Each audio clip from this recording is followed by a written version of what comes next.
Hi everyone, welcome back to our YouTube channel let's smile PSC. ഇന്ന് നമ്മളുടെ 21 day consistency ചാലഞ്ചിലെ day 16 ആണ്. ഇന്നത്തെ ദിവസം ഞാൻ ആദ്യം നോക്കിയത് SCERT ആണ്. SCERTയിലെ പുതിയ ടെക്സ്റ്റിൽ 9ാം ക്ലാസ്സിലെ സോഷ്യൽ സയൻസിലെ ഒരു പാഠമാണ്. അത് നമ്മുടെ ജോഗ്രഫി റിലേറ്റഡ് ആയിട്ടുള്ളൊരു പാഠമാണ്. അപ്പം ഇതിന് തലേദിവസത്തെ ക്ലാസ്സിൽ ജോഗ്രഫിയുടെ സൈലം ക്ലാസ് ഉണ്ടായിരുന്നു. അപ്പോൾ അതിൽ സാറ് പറഞ്ഞ ആ ഒരു ചാപ്റ്ററാണ് ഞാനിന്ന് നോക്കി പോകുന്നത്. നമ്മളിങ്ങനെ PSCയിലെ ഏതെങ്കിലും ഒരു ഓഫ്ലൈൻ ക്ലാസ്സുകൾ പഠിക്കുന്നതിനോടൊപ്പം തന്നെ നമുക്ക് ആ ഒരു ചാപ്റ്ററുമായിട്ട് റിലേറ്റ് ചെയ്തിട്ടുള്ള 1-2 SCERT ചാപ്റ്റർ കൂടി പഠിച്ചു പോകുന്നത് വളരെ നന്നായിരിക്കും. എസ്പെഷ്യലി നമ്മൾ ജോഗ്രഫിക്കും അതുപോലെ തന്നെ ഹിസ്റ്ററിക്കും. ഇന്നിപ്പോൾ ഞായറാഴ്ച ആയതുകൊണ്ട് തന്നെ ഇന്ന് 3 ക്ലാസ്സുകളാണ് സൈലത്തിൽ പറഞ്ഞിട്ടുണ്ടായിരുന്നത്. അതിൽ രാവിലത്തെ ക്ലാസ് കറണ്ട് അഫയേഴ്സ് ആയിരുന്നു. അതെനിക്ക് ആ സമയത്ത് മോൻ ഉറങ്ങിയിട്ടുണ്ടാവാത്തതുകൊണ്ട് ഞാൻ ആ ക്ലാസ് കേൾക്കുക മാത്രമേ ചെയ്തിട്ടുള്ളൂ, നോട്ട് എഴുതിയിട്ടുണ്ടായിരുന്നില്ല. അതുകൊണ്ട് തന്നെ അതിൻ്റെ വീഡിയോ ഉണ്ടായിരുന്നില്ല. അതിനുശേഷം ഉണ്ടായ ക്ലാസ് മാത്സിൻ്റെതാണ്. മാത്സിൻ്റെ ക്ലാസ്സിൽ സംഖ്യകളും അടിസ്ഥാന ക്രിയകളും എന്നുള്ളതിൻ്റെ റിപ്പീറ്റേഷൻ ആയിരുന്നു ഉണ്ടായിരുന്നത്. അതിൽ ബോർഡ് മാസ് എന്ന് പറയുന്ന ടോപ്പിക്കിൻ്റെ MCQ ചെയ്യുകയാണ് ഇന്ന് ചെയ്തിട്ടുണ്ടായിരുന്നത്. അപ്പോൾ ഞാൻ എപ്പോഴും പറയുന്നതാണ്, നമ്മൾ മാത്സ് അല്ലെങ്കിൽ ഇംഗ്ലീഷ്, മലയാളം ഇത് 3ഉം നമ്മളിങ്ങനെ വായിച്ച് പഠിക്കുന്നതിനേക്കാളും കൂടുതൽ നമ്മൾ ചെയ്ത് പഠിക്കുമ്പോഴാണ് നമുക്ക് നല്ല രീതിയിൽ മനസ്സിലാവുക. അപ്പം സാറ് ഇന്ന് ഏകദേശം ഒരു 10ഓളം MCQ ആണ് തന്നത്. പ്രീവിയസ് ഇയർ ക്വസ്റ്റ്യൻ ആണെന്ന് തോന്നുന്നു. അപ്പം നമ്മൾ ചെയ്ത് നോക്കുന്ന സമയത്ത് അത് നമുക്ക് വരുന്ന തെറ്റുകൾ സാർ എക്സ്പ്ലെയിൻ ചെയ്യുമ്പോൾ നമുക്ക് നല്ല രീതിയിൽ മനസ്സിലാവും. പ്രത്യേകിച്ച് നമ്മൾ ബോർഡ് മാസ് ചെയ്യുന്ന സമയത്ത് ഈ പോസിറ്റീവ് നെഗറ്റീവ് എന്നുള്ള സംഭവം അതെങ്ങനെ വരുന്നു എന്നുള്ളത് വലിയ ഡൗട്ട് ഉണ്ടാവാറുണ്ട് എനിക്ക്. അതുപോലെ തന്നെ പിന്നെ ഉണ്ടാകുന്നൊരു പ്രശ്നമാണ് ഈ ബ്രാക്കറ്റ്, കുറേ ടൈപ്പ് ഓഫ് ബ്രാക്കറ്റിൽ ഏത് ആദ്യം ചെയ്യണം എന്നുള്ള കാര്യങ്ങളൊക്കെ ഉണ്ടാവുമല്ലോ. അപ്പോൾ അങ്ങനെ അതുകൂടി സാറിന് പറഞ്ഞു തന്നു. അതായത് ഏറ്റവും ഈസി ആയിട്ട് ബോർഡ് മാസിൽ വരുന്ന കാര്യങ്ങളും അതേസമയം തന്നെ ഏറ്റവും ടഫായിട്ട് വരുന്ന കാര്യവും ഇന്ന് ഒറ്റ ക്ലാസ്സിൽ സാറ് തീർത്തു. അതിനുശേഷം സാറ് ചെയ്തത് നമ്മുടെ ആദ്യ എണ്ണസംഖ്യകളുടെ തുക കാണുക എന്നുള്ളൊരു ചോദ്യം ഉണ്ടല്ലോ, അതാണ് ചെയ്തത്. അതായത് n×n+1/2 എന്ന് പറയുന്ന ആ ഒരു ഇക്വേഷൻ ഇട്ടുകൊണ്ട് ചെയ്യേണ്ട കാര്യമാണ്.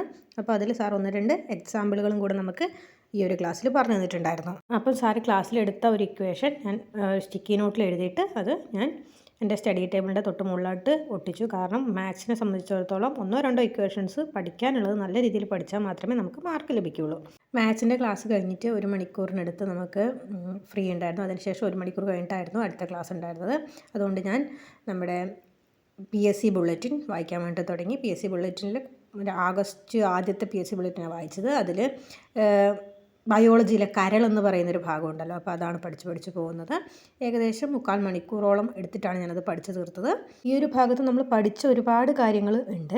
അതേസമയം തന്നെ കുറച്ചുകൂടി ഡീപ്പായിട്ട് ഇതിൽ കാര്യങ്ങൾ പറഞ്ഞിട്ടുണ്ട്. അപ്പം കുറച്ച് കാര്യങ്ങൾ, ഒരു 70% കാര്യങ്ങൾ നമ്മൾ ഓൾറെഡി പഠിച്ച കാര്യങ്ങളായിരുന്നു. അതുകൊണ്ട് എനിക്കത്ര പ്രശ്നം ഉണ്ടായിരുന്നില്ല. പക്ഷേ ബാക്കിയുള്ള ഈ 30% കാര്യങ്ങൾ പുതിയ കാര്യങ്ങളായിരുന്നു. അപ്പോൾ അതെല്ലാം ഞാൻ അങ്ങനെ പഠിച്ചു തീർത്തു. അപ്പോൾ ബാക്കിയുള്ള കുറച്ച് സമയം കൂടെ ഞാൻ കറണ്ട് അഫയേഴ്സ് പഠിക്കാൻ വേണ്ടി തീരുമാനിച്ചു. കറണ്ട് അഫയേഴ്സ് നല്ല രീതിയിൽ പഠിച്ചു തുടങ്ങി. കാരണം കറണ്ട് അഫയേഴ്സിനാണ് നമ്മുടെ പരീക്ഷയ്ക്ക് ഏറ്റവും കൂടുതൽ മാർക്ക് ഉണ്ടാവുക. അപ്പോൾ അതുകൊണ്ട് തന്നെ കറണ്ട് അഫയേഴ്സ് പഠിക്കുകയാണ്. കാരണം അത് കഴിഞ്ഞിട്ട് 12 മണിക്കാണ് അടുത്ത ക്ലാസ്. കുറച്ച് സമയം ഉണ്ടായിരുന്നു. അപ്പം ആ ഒരു സമയം ഫില്ല് ചെയ്യാൻ വേണ്ടിയിട്ടാണ് കറണ്ട് അഫയേഴ്സ് പഠിച്ചു തുടങ്ങിയത്. രാവിലത്തെ ക്ലാസ്സിൻ്റെ നോട്ട് എഴുതിയിട്ടുണ്ടായിരുന്നില്ല, പക്ഷേ ആ ക്ലാസ് എനിക്ക് ഓർമ്മയുണ്ടായിരുന്നു. അപ്പോൾ അത് പിന്നെ ഒന്നും കൂടി കണ്ട് മനസ്സിലാക്കാമെന്ന് വിചാരിച്ചിട്ട് അത് ഞാൻ നോട്ട് എഴുതിയിട്ടില്ല. പകരം ഞാൻ വൊക്കാബ്സ്പീഡിയൻ്റെ PDF ഞാൻ ഓൾറെഡി പറഞ്ഞിട്ടുണ്ട് നിങ്ങളുടെ അടുത്ത്. കറണ്ട് അഫയേഴ്സിൻ്റെ PDF ഉണ്ട്. അപ്പോൾ അത് വായിച്ച് പോവുകയാണ്. അതിൽ ഇമ്പോർട്ടൻ്റ് ആയിട്ടുള്ള കാര്യങ്ങളൊക്കെ ഞാനൊന്ന് സ്റ്റിക്കി നോട്ടിൽ എഴുതി വെക്കുന്നുണ്ട്. കാരണം ഇനി റിവൈസ് ചെയ്യുന്ന സമയത്ത് നമുക്ക് വളരെ എളുപ്പത്തിൽ അത് ആക്സസ് ചെയ്യാൻ പറ്റും. ആദ്യം നമ്മൾ സ്റ്റിക്കി നോട്ടിലുള്ള കാര്യങ്ങൾ പഠിച്ചതിന് ശേഷമായിരിക്കും പിന്നീട് അതിനുള്ളിലേക്ക് പോവുക, ഇനി റിവൈസ് ചെയ്യുന്ന സമയത്ത്. അതിനുശേഷം 12 മണിക്കുള്ള ക്ലാസ് ആയിരുന്നു. അത് കലാ, സാംസ്കാരികം, സ്പോർട്സ്, അത് ആ ഒരു റിലേറ്റഡ് ആയിട്ടുള്ള ക്ലാസ് ആയിരുന്നു. ആ ക്ലാസ്സിൽ ഇന്ന് പറഞ്ഞിരുന്നത് ഇന്ത്യയിലെ ക്ലാസിക്കൽ നൃത്തങ്ങളെ പറ്റിയിട്ടായിരുന്നു. അപ്പോൾ അതിൽ ജസ്റ്റ് ഭരതനാട്യം, മോഹിനിയാട്ടം അതിനെ പറ്റിയിട്ടൊക്കെ പറഞ്ഞു. അപ്പോൾ അതിനെ പറ്റിയുള്ള നോട്ട് എഴുതുകയാണ്. ഞാൻ ആദ്യമായിട്ടാണ് ഈ ഒരു സംഭവം ഞാൻ PSCക്ക് വേണ്ടി പഠിക്കുന്നത്. എനിക്ക് ഭയങ്കര മടുപ്പ് തോന്നുന്ന ഒരു ഭാഗമാണ് ഈ ഒരു കലാ, സാംസ്കാരികം, സ്പോർട്സ് എന്ന് പറയുന്നത്. അപ്പം എനിക്ക് വലിയ ബുദ്ധിമുട്ടുകളായിട്ട് തോന്നിയിട്ടുണ്ട്. പക്ഷേ ആദ്യമായിട്ട് ഈ ക്ലാസ്സിൽ ഇരുന്നപ്പോൾ ഇന്ന് പഠിപ്പിച്ച കാര്യങ്ങളൊക്കെ എനിക്ക് നല്ല രീതിയിൽ മനസ്സിലായി. നമുക്കൊരിക്കലും ബോറടിക്കാത്ത രീതിയിലാണ് ക്ലാസ്. അതുകൊണ്ട് തന്നെ ഞാനത് ജസ്റ്റ് വേഗം നോട്ടൊക്കെ എഴുതി പോവുകയാണ്. ഇത് 1 മണിക്കൂറാണ് ക്ലാസ് ഉള്ളത്. അപ്പം അത് നമ്മളിങ്ങനെ എഴുതി പോയി കഴിഞ്ഞാൽ 1 മണിയൊക്കെ ആവുന്ന സമയം, ഭക്ഷണം കഴിക്കാനാവുന്ന സമയം തൊട്ട് മുമ്പ് ആകുമ്പോഴേക്ക് നമുക്കത് കംപ്ലീറ്റ് ആയിട്ട് തീർക്കാൻ വേണ്ടിയിട്ട് സാധിക്കും. അങ്ങനെ ആ ക്ലാസ് കഴിഞ്ഞ് പിന്നെ ഭക്ഷണമൊക്കെ കഴിച്ച് വന്നിട്ട് വീണ്ടും ഞാൻ സ്പെഷ്യൽ ടോപ്പിക്ക് പഠിക്കാൻ വേണ്ടിയിട്ടാണ് എഴുതുന്നത്. VFOൻ്റെ സ്പെഷ്യൽ ടോപ്പിക്ക്. അതിൽ പഠിച്ചുകൊണ്ടിരിക്കുന്ന ഇന്ത്യയിലെ നാഷണൽ പാർക്ക് എന്നുള്ള ഭാഗമാണ്. അപ്പോൾ ഞാനത് ഓൾറെഡി നോട്ട് എഴുതിയിട്ടുണ്ടായിരുന്നു. അതൊന്നുകൂടെ നോക്കി ഒന്നുകൂടി എഴുതി പഠിക്കുകയാണ്.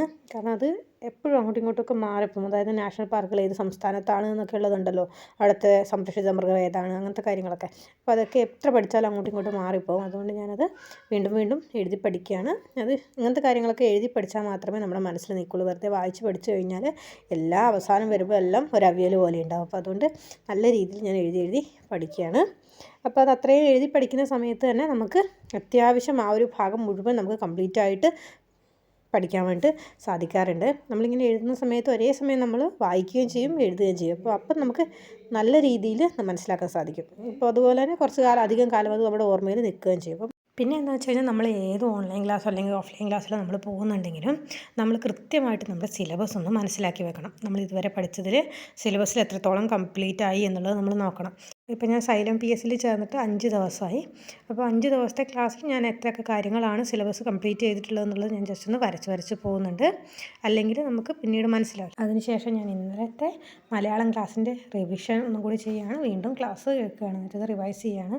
കാരണം മലയാളമൊക്കെ നമുക്ക് റിവൈസ് ചെയ്യുന്ന അത്രയും നല്ലതാണ്. അപ്പം ഞാൻ ഇതിനു മുമ്പൊന്നും മലയാളം അങ്ങനെ അധികം പഠിച്ചിട്ടുണ്ടായിരുന്നില്ല. എനിക്ക് വളരെ ടഫായിട്ടുള്ളൊരു വിഷയമായിട്ടാണ് മലയാളം തോന്നിയിട്ടുണ്ടായിരുന്നത്. അപ്പോൾ അതുകൊണ്ട് മലയാളത്തിൻ്റെ ക്ലാസ് തലേദിവസം ഉണ്ടായിരുന്നു. അത് കണ്ടിട്ട് ഞാൻ നോട്ട് ഓൾറെഡി എഴുതി വെച്ചിട്ടുണ്ടായിരുന്നു.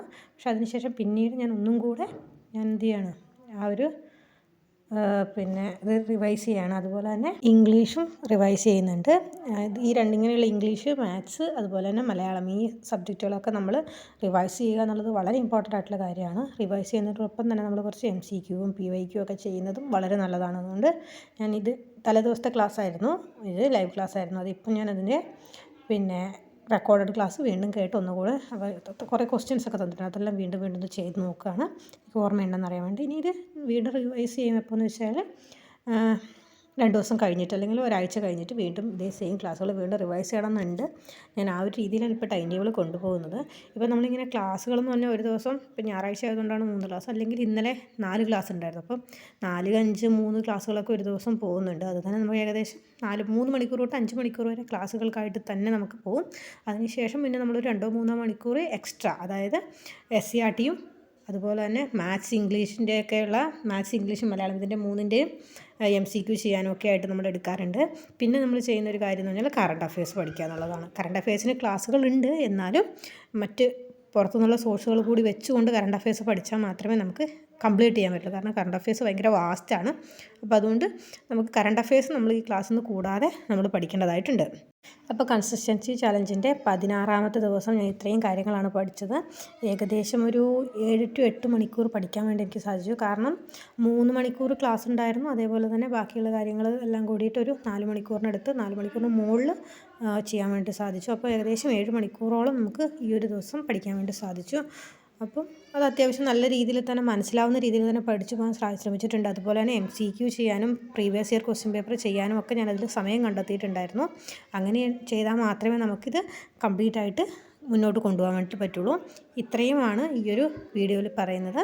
നിങ്ങൾക്ക് ഈ ഒരു വീഡിയോ ഇഷ്ടപ്പെട്ടു കഴിഞ്ഞാൽ തീർച്ചയായിട്ടും ലൈക്ക് ചെയ്യുക. നിങ്ങളുടെ അഭിപ്രായങ്ങൾ നല്ലതാകട്ടെ മോശമാകട്ടെ നിങ്ങൾ കമൻറ്റ് ബോക്സിൽ രേഖപ്പെടുത്തുക. അതുപോലെ തന്നെ നമ്മുടെ ഈ കുഞ്ഞു ചാനൽ സബ്സ്ക്രൈബ് ചെയ്ത് കൂടുക. Thank you for watching. Bye.